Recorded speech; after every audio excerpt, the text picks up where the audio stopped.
Together, we share conversations that educate, empower, and connect people around the world. With your help, we can reach even further. Every contribution magnifies our impact. I got a question. Yeah. And while we wrap it up, in this genuine moment, what do you all think about the whole process of Ramadan Unscripted so far? How has this experience been for you both? Yeah, no, I've loved it. I feel like I've learned a lot.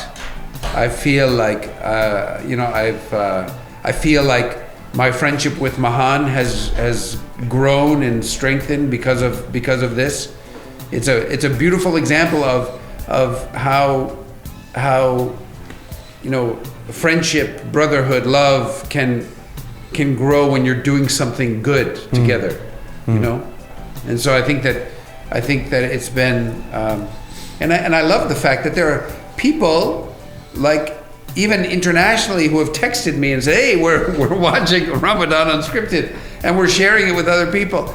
That in a way, like the Quran can be a pretty inaccessible book for people if they don't have Arabic and and it looks big and thick and so one of the things that we've done for ourselves and for others is just to make it accessible.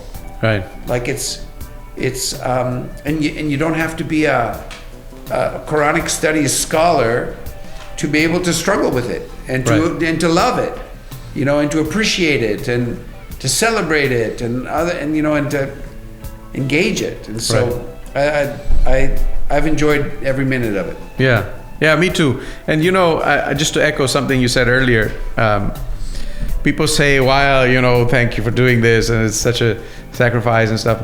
But when when the idea came up for this, and it didn't even occur to me that it's going to be work because it's Ramadan and I wanted to spend time with the book, and I'm not a big Taraweeh man myself. Like going at night and doing the 20, I think it's important. I would encourage people to do it, but I like more spending the time that I have reading and thinking, and what better way to do it than with others who may find it useful, and a brother with whom to explore it with, and so many new things have come out for me. And so this is actually my own personal kind of moment or even act of devotion in a way with the Quran in this month that just happens to work with the program in a way.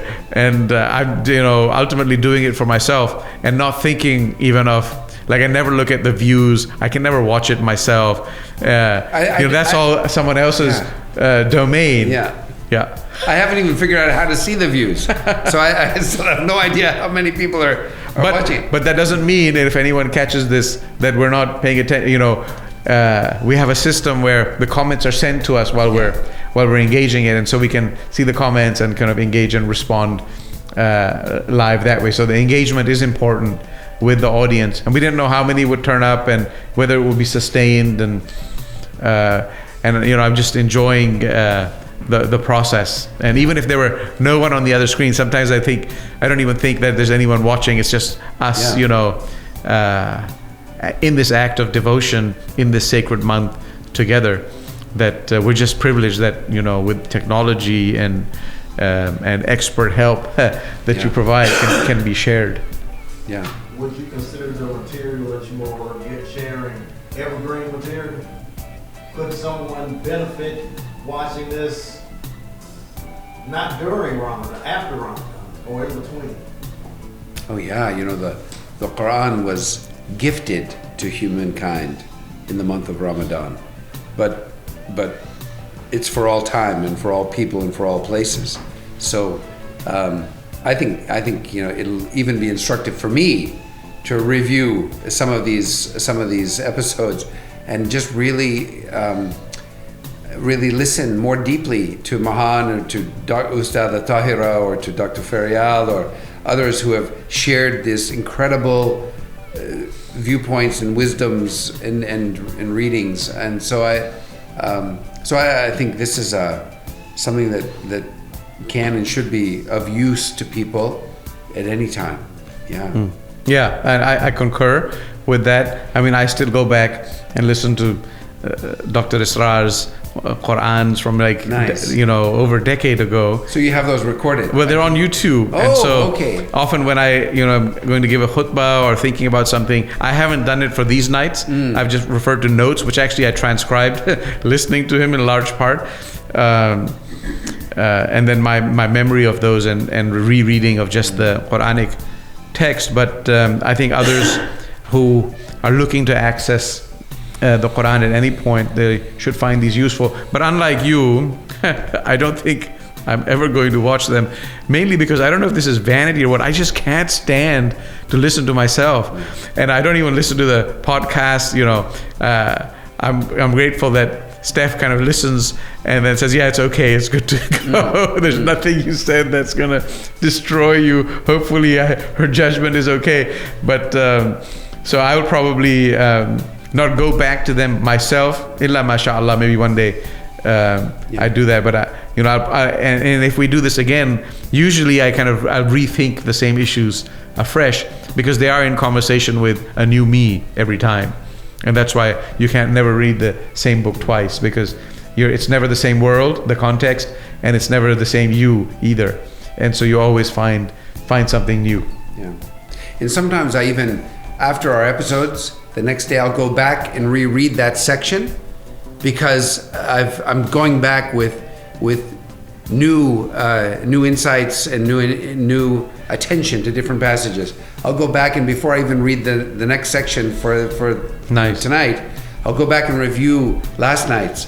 And that's why often we'll say, hey, is there something would it be okay for us to like that's why you do that. mention one thing from the previous night, because because it's been a wonderful process, and hopefully it'll be of help to someone. But it certainly has been of great help to me. I can say that just personally. But as we're discussing this question, I'm realizing, no pressure. Like I'm feeling the weight of it a lot more than I was going into it every night. Like when we're thinking of like it enduring and being there, I'm in the moment, so I should probably be more careful. No, but I think being in the moment is what makes it special. Yeah, that's true. And so I think even today, like we sat here and then we just started talking and we forgot that there were cameras rolling, right? In many ways. So I think that being in the moment and being candid and unscripted, it's allowing us to be real human beings, wrestling and interrogating ourselves, interrogating each other, interrogating the text, and it makes it a reality experience, as opposed to some kind of inaccessible, prefabricated thing on a hilltop that is beyond reach. Amen. Ameen. Ameen. Allahu Akbar. Allahu Akbar. Thank you, Dr. Mahan. Thank you, sir. Yeah, Thank you, brother. Before we wrap it up, can we have you just come closer so that we can take pictures for like the thumbnails? But the last time we did this, I was wearing a black turtleneck, but I made sure I wore a different jacket this time. Because otherwise they'll think, that guy's always wearing the same turtleneck and the same jacket. As I sit up, I just realized, I hope I wasn't slouching the whole time. You actually good. Okay. We can just cut that last part out, right? The mission and vision of the American Islamic College, to me, pretty much now synonymous with the work. I believe in the transformative power of education, and not just education that is informative, but in education that is transformative, education that really changes how we live. But I think that the Muslims of America need a place that they can come as a Muslim space. This is their space. It belongs to them.